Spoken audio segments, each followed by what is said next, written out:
Hello, নমস্কার সবাইকে। আপনারা সবাই কেমন আছেন? আমি ভালো আছি।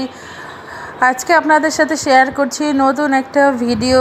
এটা হলো গিয়ে আমি অনেক দিন আগে শ্যুট করে রেখেছিলাম ভিডিওটা, কিন্তু আপনাদের সাথে শেয়ার করা হয়নি।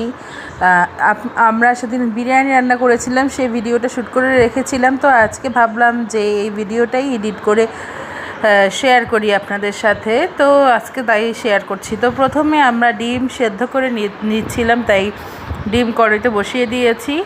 আর এই যে এইখানে মাংস ভাজা চলছে।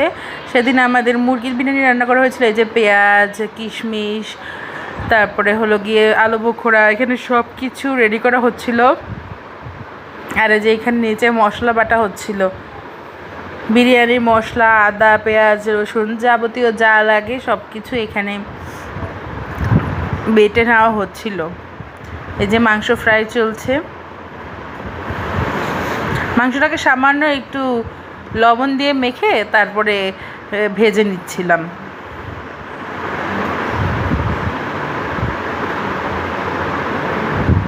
তো সেদিন আমি রান্না করিনি, আমাদের ঘরে আমার এক ভাইয়া আসছিল, সেই রান্না করছে। আমি তাই সুন্দর করে একটু ভিডিও করতে পারছি। তো এখন পেঁয়াজ বেরেস্তা করার জন্য পেঁয়াজগুলো দিয়ে নিয়েছে।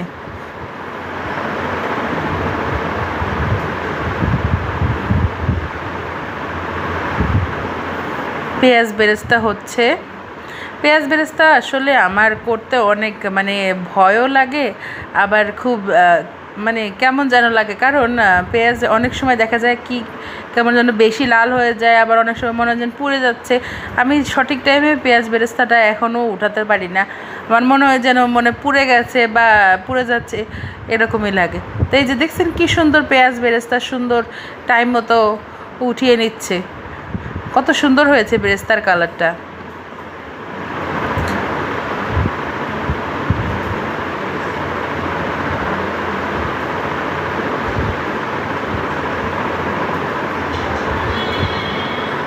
এই তো বেরেস্তাগুলো উঠিয়ে নিচ্ছে। একবার মাংসের মশলা কষাচ্ছে।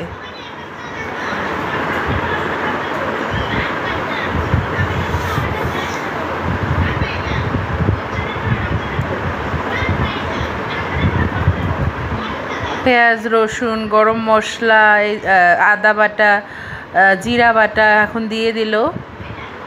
আমি আবার পাশে থেকে একটু নেড়ে দিচ্ছিলাম, আবার এক হাতে ভিডিও করছিলাম, কারণ লেগে যেতে পারে নিচে।